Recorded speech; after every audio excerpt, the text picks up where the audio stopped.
have with me Bob Gebbia, the 20-year veteran of AFSP. He's not going to live this one down. My goodness. Bob does everything for AFSP. In addition to being the boss, he is on the National Health Council. He's very involved in all of he talks with people from CDC, from every agency that has anything to do with suicide prevention and mental health. So he really represents us around the nation in terms of our mission and work. Steve is the chair of our national board. He has also been the treasurer of the board, head of the leadership council, and he's on his second AFSP chapter. That's right. Yes, that's right. So Steve is also a very handy guy to know. And he has many years of experience. So one of the things we thought we'd have a conversation about today is why advocacy, and how did it get started? I referred to it a little bit last night in talking about SPAN, the Suicide Prevention Action Network. And Bob, could you talk to us a little bit about why we merged with SPAN and what it has meant to us over the last few years? Sure, yeah. I think it was 2008, we had a strategic plan of the board. And one of the things we realized is we really had no strong voice for political will. We were doing a great job on research and education and support to those personally affected, but there really was not much. We signed on to letters sometimes and things like that, but no real leadership in terms of advocacy. And I remember when I first came, there was a report, some of you may remember this, from the World Health Organization in the late 90s, which basically said if you want to prevent suicide, you have to do three things. One, you have to invest in science. You need to know better how to do this. You have to educate, and then you have to develop political will. Well, we didn't have that. And so when we had the strategic plan, we said, let's try to build an advocacy side.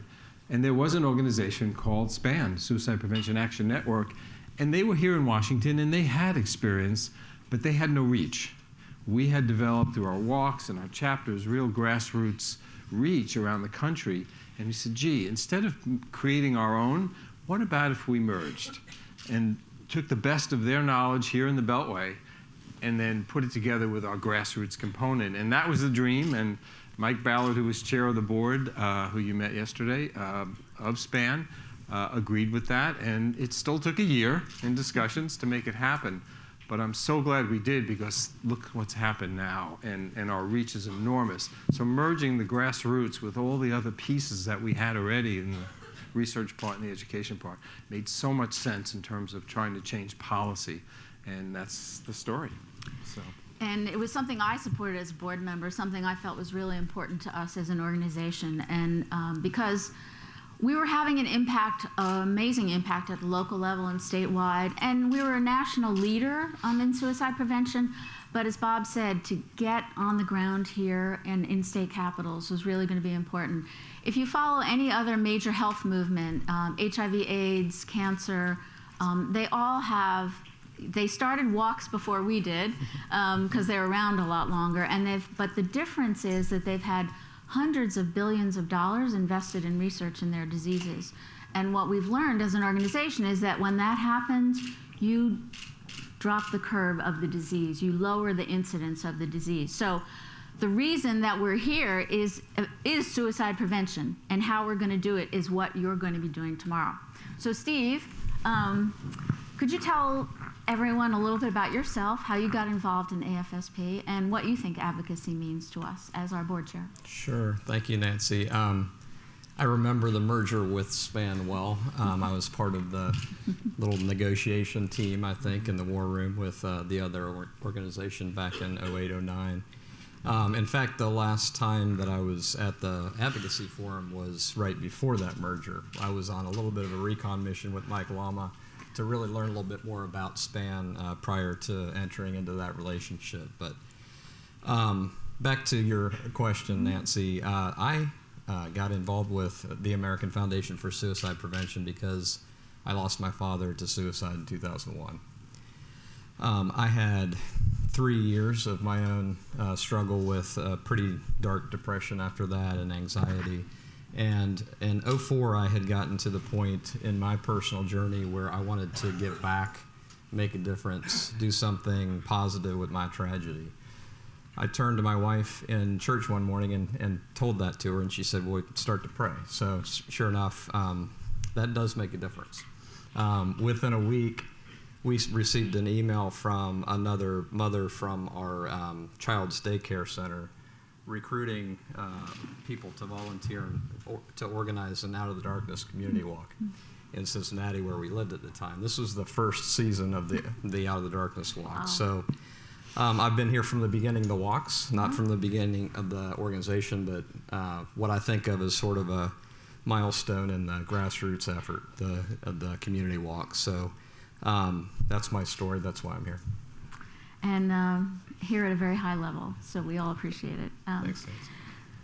Bob, the other thing we thought we'd talk to people about is what Project 2025 is, for those who might not know some of the details, and why it's important for us, and what it means for advocacy, and how we can put that whole universe together. Great question. How many people know about Project 2025? I don't have to answer the question. You're all on board. I mean, and that also came out of a board retreat, a national board retreat, and a strategic plan. And we said, it's time we set an ambitious goal, a really bold goal. And we knew it would be inspirational. We knew we had to set the bar high, but we also wanted to achieve it. And it wasn't just for motivation; it was to get a job done. And so we developed Project 2025 to try to figure out how is the best way to achieve that goal.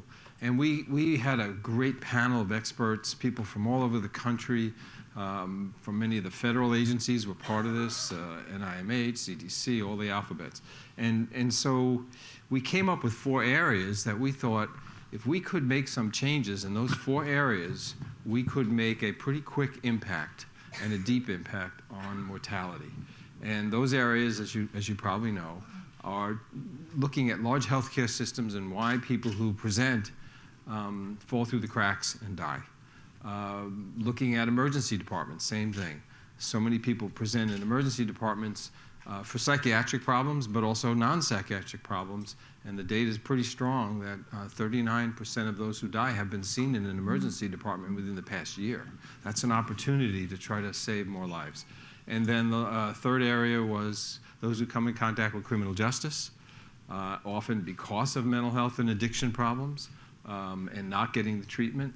And then last was a non-healthcare area, and it's more of a public health area, and that's firearms, because we lose about half of those who die use a firearm to take their life. It's the most lethal means. So those 4 areas. Now, policy, certainly in the 3 that are settings, make a lot of sense, because if we could change health policy, if we could improve the standards of care, at least minimal, and this great work being done on that in terms of coming up with what are the minimum standards that we need in healthcare settings as it pertains to people who are suicidal or at risk for suicide. So I think policy is big. We have to work with other associations, with licensing groups. It may not be as legislative as some of the things we're going to talk about on the Hill tomorrow, but some could be. But I think working with those who set those standards, we have to influence them so that people get screened, people get evidence-based treatments, people get follow-up. Simple follow-up can make an enormous difference, and there's a lot of evidence to support all of that. So policy is very connected to Project 2025. And obviously, once you change standards, you have to train people, and you have to do all the other things. But if we don't have the right standards, we're not going to move the needle. And too many people present, we say, go get help, and then they go, and they don't get the treatment that they need.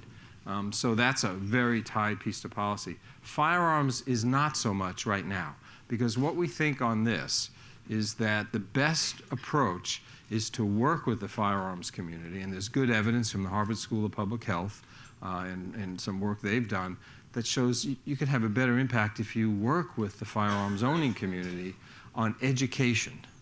And so our approach there is not legislative. You may get a question about that in your visits tomorrow. So we're not looking to promote any legislation as it pertains to firearms. What we want to do is get people who buy guns, own guns, to understand the risk for suicide, what to do in terms of safe storage and not having access if someone's at risk to a firearm. So it's a different approach, and you could get a question.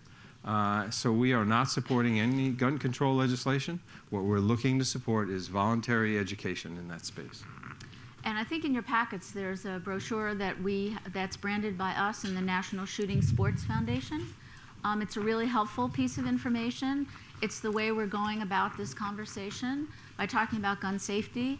And I think it's a really important movement because the National Shooting Sports Foundation represents thousands of dealers. 22,000 at least members who are in the industry. These are people who have retail establishments, shooting ranges, hunting clubs, groups like that. So their credibility is really high. And we don't have any credibility in terms of that.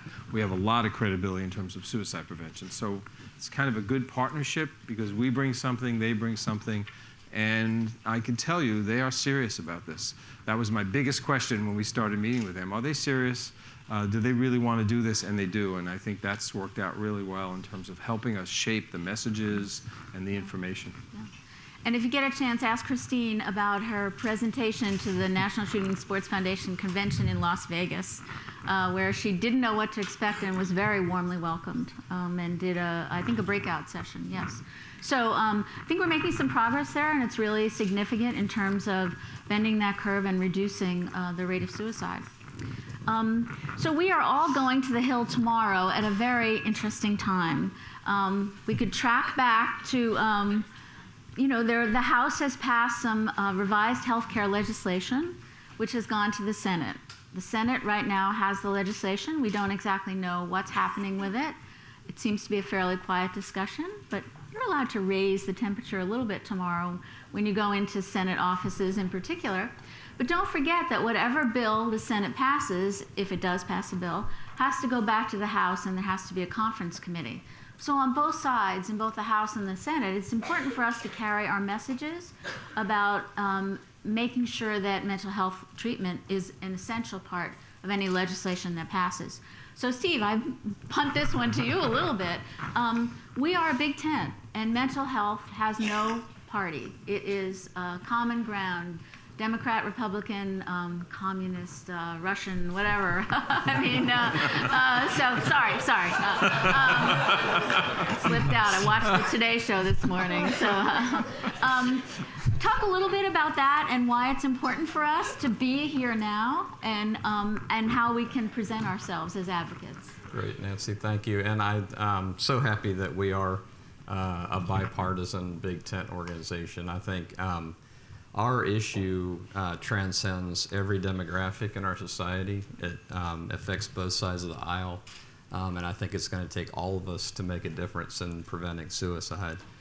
When thinking about this particular question and the advocacy impact that we can make as an organization, I think about a couple of things. One is respect, and the other is resources. And you touched on that a little bit earlier when you were talking about some other movements in terms of health issues. The AIDS in particular is one that I recall when I was first elected to the national board in 2006. I had lunch with Bob after the meeting. It was really my first board meeting, which was eye-opening, but we had a conversation about what was really going to make a difference in our movement. And I said, I remember a time when the stigma was so high with HIV/AIDS that nobody could get attention, therefore nobody could get the resources to make a difference. That was really the case for suicide when we first started this journey. We've done a lot to reduce the stigma of depression, mental health, anxiety, and suicide in general. And that's making a difference. We're seeing open conversations. We're seeing our organization grow. We're seeing a lot more respect at the national level with legislation. So the resources follow that. Mm-hmm. That's exactly what happened with the AIDS movement, and I expect the resources will follow our movement as well. So it's interesting because the World Health Organization had those three things, right? Political will, science and research, and then education. And some years later, they added a fourth one. And you also have to have the resources, because if you don't have a critical mass in terms of resources, you can't move any of those things. Now, that's not just a public sector responsibility. It's a private sector responsibility. All of us represent the private sector. But the government, both state and federal, have to do their part. They have to step up if we're going to achieve our goal, certainly, right? So it's critical that we carry that message. We're not going to bring this rate down if we don't start investing in it, and so in prevention. So it's a really important message. And one of the things we learned, I think, from all of these visits that we've made over the years, even if you don't go in and ask the question right away, you know, do you have a family experience of some kind?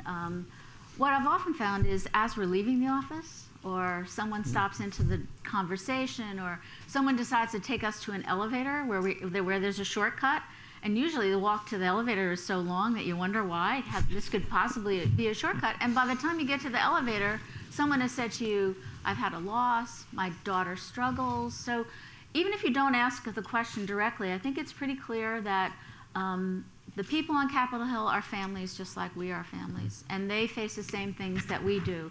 And telling your story, whether it's a brief version or a longer version, putting the issue in context, and saying pretty clearly why you're there is really important to the success of our mission. I think some of the speakers today will talk about how what advocacy is really is storytelling. Then following up aggressively and making sure that the impact of the story is the one that we want to hear. But I think it's sometimes hard to tell that story, but I think it's both important and effective. So that's who we are as advocates. Steve, you want to jump in on that at all? Yeah, no? I wanted to see if there are any questions from the audience. You have your cards. If not, you could just shout a question to us. No, yeah. Right here in the front. So as you set that lofty goal of 2025, right? Mm-hmm. Can you maybe talk about some of the more obvious things that we can see as the needle moves? Like, you know, is the rate coming down at all? Our effort, I know our efforts make a difference, Right. but is it measurable to your eye, to the public's eye? It is definitely. So let's repeat that question because I don't know if everybody. Yeah. What's measurable? Yeah. Go ahead. You want to? No, as we look at Project 2025, what's measurable? What should we be looking for, and what can we expect? Right. So one of the things we did is we had a group that works with the Department of Defense model it for us. And in that modeling, we actually, by putting in different variables, so you can say, well, we want to have everybody who buys a firearm in the next 10 years, half of them, the next 10 years, gets information about suicide prevention and risk. And if only 1 out of 5 even looks at it, others throw it away. Over the period, and you roll that out on about 20% each year, and you build it up, so it's how quickly you do it and how effective it is. You put those into this model, we saw you could save almost 10,000 lives cumulatively over the period. That's just one strategy. And we modeled all these strategies, and it showed we could save well over 20,000 lives if we do these things. And you can't start and go like this. You build it, and it goes to scale. And if you sustain it another 10 years, it even has a bigger impact. So we can measure these. Obviously, we're at the front end of it, so the rate has, in the last information we have, which is 2015, so it's, you know, there's a lag time too, doesn't show any change in terms of the rate still slightly going up. So we still have to bend that curve, but we can measure it.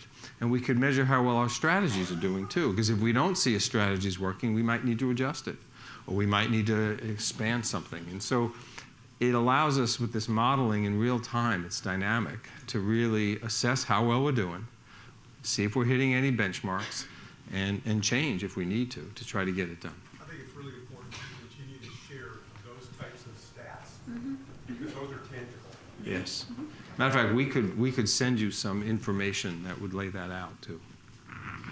Bob, would you introduce our staff person, our Yes. project director? So with us, brand new, so you know you can't get the job done without having somebody in the lead. Michael Rosanoff was hired. He's with us now about 4 weeks. He hasn't bent the curve yet, Yes. but we're working on it. I tease him every day. Well, has the rate come down, Michael? You know, what are you doing? No, we're really fortunate to have Michael. He's got a degree, a master's degree in public health, and has about 10 years experience in this kind of project management, working in autism. And there's a real parallel there. So we're thrilled to have Michael on board as the director of Project 2025.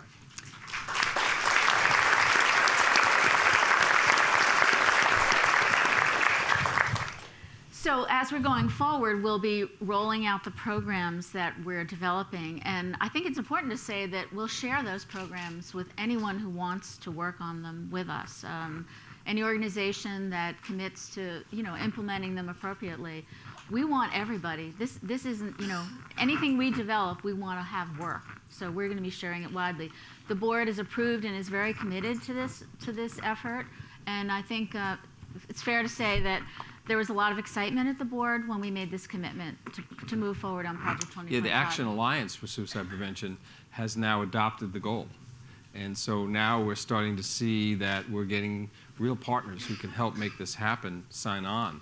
The Zero Suicide effort, which many of you know, is very, very closely aligned with our healthcare changes we want to make. So we're partnering with them and looking at how we can further their work. So we want to be a catalyst. We don't have to do it all. Matter of fact, we can't do it all, let's be honest.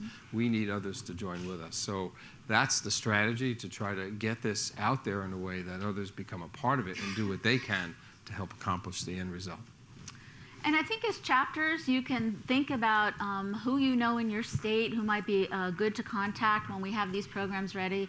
We had a good call last week with the Massachusetts Attorney General's office about where to start on criminal justice issues. And it's complex, as Bob said. We have a federal prison system which actually does fairly well in terms of suicide prevention. But in a state like Massachusetts, we have holding, we have transitions, we have county jails. We don't have counties anymore, by the way, but we have county jails. So it's a very arcane system. Then we have state prisons. And so we are really first trying to get our arms around what the entire structure is and what the best ways are to intervene. So we had a really productive conversation with them. We don't have a policy yet, but I think we've found places to start having conversations. And of course, doesn't it turn out that the sheriff whose jail has the best record in the state turns out to be a friend of my husband's. So that's the kind of thing we have to look forward Contacts. to. Yeah, exactly, contacts. So as you're going around doing your chapter business, I think about these kinds of things. It'll take us a while to develop everything and to put it all together. But I think there's a really essential role for the chapters in helping us to advance contacts and programs, especially as we roll out more of Project 2025. I saw another hand somewhere. Yes, right here. Regarding the Oh, okay. standards, Could you hold on a second? We're going to give the mic. regarding the minimum standards that we're looking for with our mental health providers, I'm just asking if this is true because this is what I've heard, is that a lot of our professionals that deal with mentally ill people are not educated on the signs of suicide, and that I think there's only maybe one state in the United States, and isn't that something that would be important to go to our mental health people, pass legislation to make sure that they are required with risk assessment and suicide prevention, because it seems like true. those people. Common sense, right? Yeah, It's true. Yeah. I mean, Go ahead. Yeah, Bob. and that's a state advocacy effort because each state controls that. So yes, the answer to that is absolutely yes. And also the professional associations, the trade groups and so on in each field need to adopt higher standards. And what we're finding is they care about this. They just don't know. And so the best role we could play is to show them that, because there's all kinds of fear, right? The emergency medicine folks are worried. If we screen and we have more people, we don't know what to do with them. If we can't hospitalize, there's no beds, we'll end up holding them. They're worried about boarding, in emergency rooms. But there's other ways, there's alternatives, and we need to step up their education and make them allies in this, not criticize them, but make them allies in it. But a lot of the state advocacy work is now focused on minimum standards in terms of training for healthcare workers and so on. There's one other thing, and it's going to come out later, I know. In the federal budget last year, there was money for zero suicide initiatives in behavioral health care settings through SAMHSA. And in the proposed budget, the fiscal year 18 budget, that's not in there. And we're worried about that because if you do it 1 year, there's going to be grants given out. One and done is not going to make a difference. And so we want to make sure that gets sustained. So there's things like that in the short run that could really help us, because I'm worried if some of these things happen, it's going to set, to the question earlier, it's going to set us back in terms of hitting those benchmarks. We need things to move in the right direction. And that's one of the things I think we can say tomorrow. You know, we haven't made enough progress that you can set us back. I mean, we're at a point where we're just starting to see a national effort. Well, we all have been in the movement for a long time, but at a high level. And we can't be set back. It's really essential that these funds remain. And that's one of our asks that you'll see in the sheet. So really important. And Bob mentioned the state level, and we gave the awards and showed the video yesterday about state capitol days. It's going to become increasingly important, and on Wednesday we're going to talk more about that. It's not just part of 2025, but depending on what happens with the federal healthcare legislation, a lot of the decision making or establishing policies and coverage may well devolve to the states. So that means that our chapters are going to really have to be involved in those conversations so that we can protect the gains we've made in mental health. So we'll talk more about that on Wednesday. We're kind of focusing on the Hill today. But everything you learn on the Hill will inform what you're going to be doing in state capitals around the country. So it's really important, and it's valuable. It's time that's really well spent. Do we have any more questions? John, over here on this side. Oh. Ace is right there. Oh, okay, I'm sorry. About the guns, I personally like guns. I have a lot of guns from Louisiana, Sportsman's Paradise and such. When it comes to the gun laws and stuff like this, I know we said we're not going to advocate for them, which is great, you know, the way I see it. But the group that we're working with, can we look to do something that when you go to get a concealed carry permit, that is part of the class, that when you take a class, that is covered in that class? Go ahead, Bob. Yeah, the answer to that is yes, with a caveat.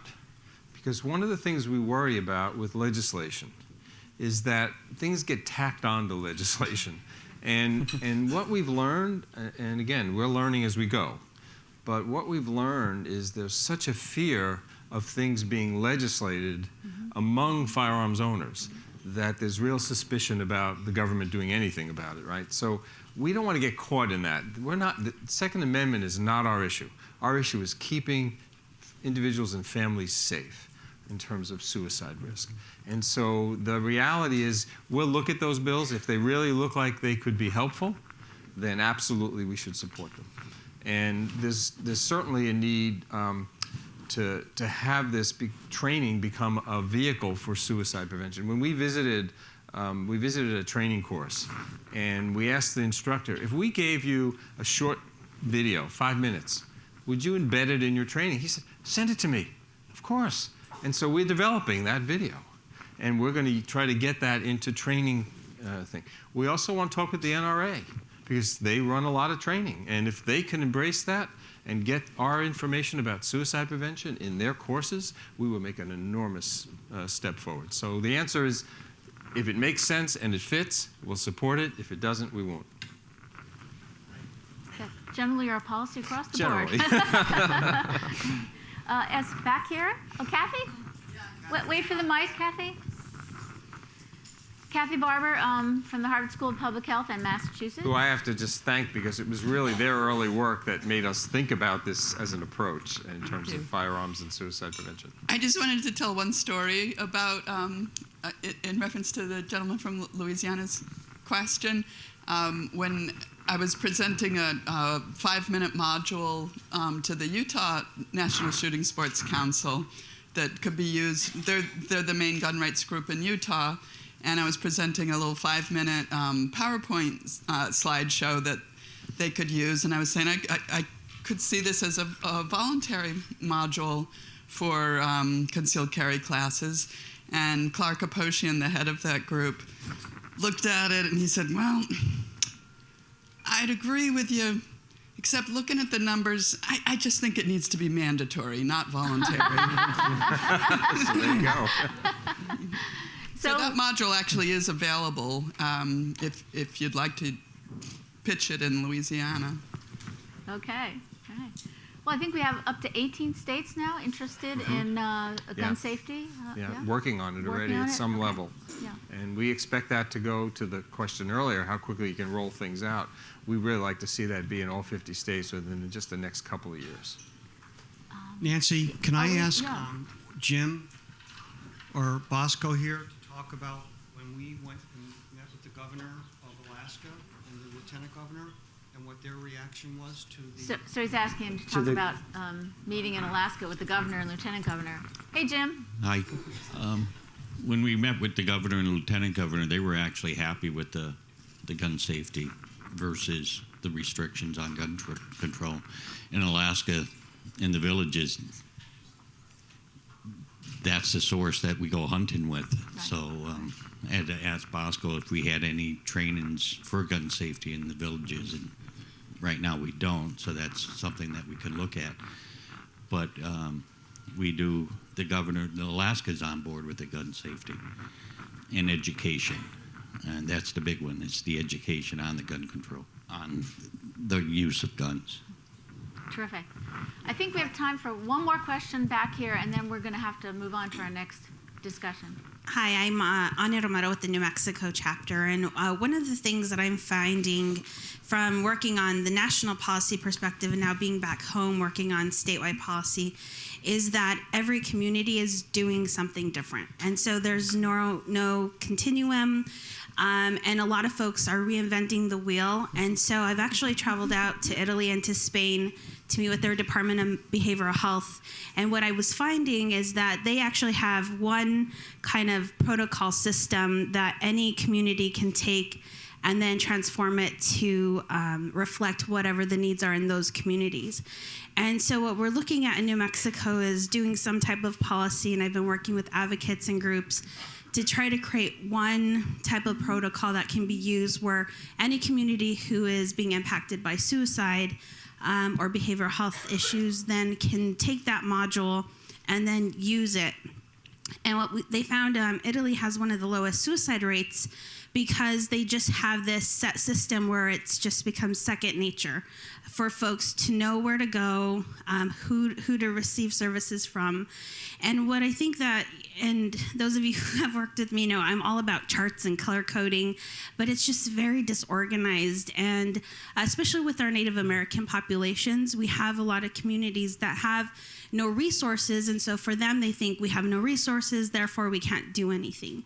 When in reality, if they just had this framework of where they could go from, then it would make it a lot easier for folks to be able to know what to do instead of getting funding, which New Mexico is one of the largest recipients of federal funds for behavioral health services. But there's a lot of reinventing of the wheel where they don't have to be.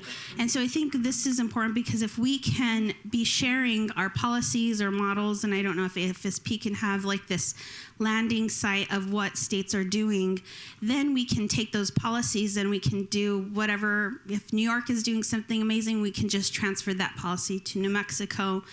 But this is why I'm here, because I really think that we need to have an organized way of how we're addressing this issue nationally, because I've been back home now for almost 3 years, and it feels like I'm just chasing my tail.